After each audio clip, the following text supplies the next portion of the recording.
So in class today, we discussed this idea about a geometric series that is infinite. So jot this down with me if you'd like. And here was the situation that in day one, we get $400. In day two, we get $100. In day three, we get $25. And in day four, we get $6.25. And this pattern does go on forever and ever and ever and ever. The formula that was given in class says this, but we have to make sure that we even have permission to use this formula. And to use this formula, there are some conditions that we need.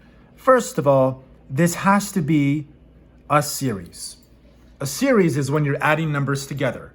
And that's what's going on, because the idea is how much money is this all together. So we're gonna add these numbers. So it's a series. Now, is it geometric? Yes, it is. Because to go from here to here, here to here, here to here, we are doing the same thing. We are multiplying by a number. We'll discuss what that number is. But we are in fact multiplying by a special quantity each time we move from one term to the next. So it's geometric. What was the other condition? Infinite. Infinite. Is this series infinite in nature? Yes, because the idea is that it doesn't stop after 4 days. Day 5, day 6, day 7, day 1 trillion. This goes on forever. So it is infinite. And the last piece, probably the most crucial piece, is that the series has to converge. Does this converge? Yes. How do we know? Because the numbers are getting smaller and smaller and smaller. If you have a problem that meets these 4 conditions, then we can use this formula.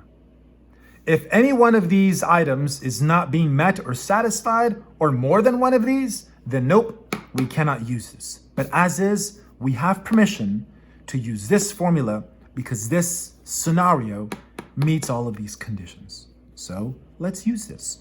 A1 is the first term. The first day is $400. And the denominator is always 1 minus. That's just part of the formula. And now R is the common ratio. What's the common ratio? Well, go back to last week. Last week we said that to find the common ratio, you can take any one of these numbers and divide it by the piece before. So let's say I use the number 100, the second term. I'd have to divide it by the previous term, which is the first term, 400. Reduce this down to 1/4. So this means that my common ratio is 1/4. So to go from here to here to here to here, and so on and so forth, I'm multiplying by 1/4. Do this on a Casio if you want, and it'll say 1600 over 3. So we have a final answer of 1600 over 3. That's what you get, 100%. But I'm not satisfied because I don't know what this is. I'm not sure if I even believe it. So what I'm gonna do is, I'm gonna turn that fraction into a decimal, and it's about 533. Approximately that much. And let me put a dollar symbol so that it makes more sense. So here's what this is saying. This is saying that day 1, day 2, day 3, day 4, and so on forever. If you add up all that money, this is what you get at the end of infinity. Does that even make sense? Well, let's take a look.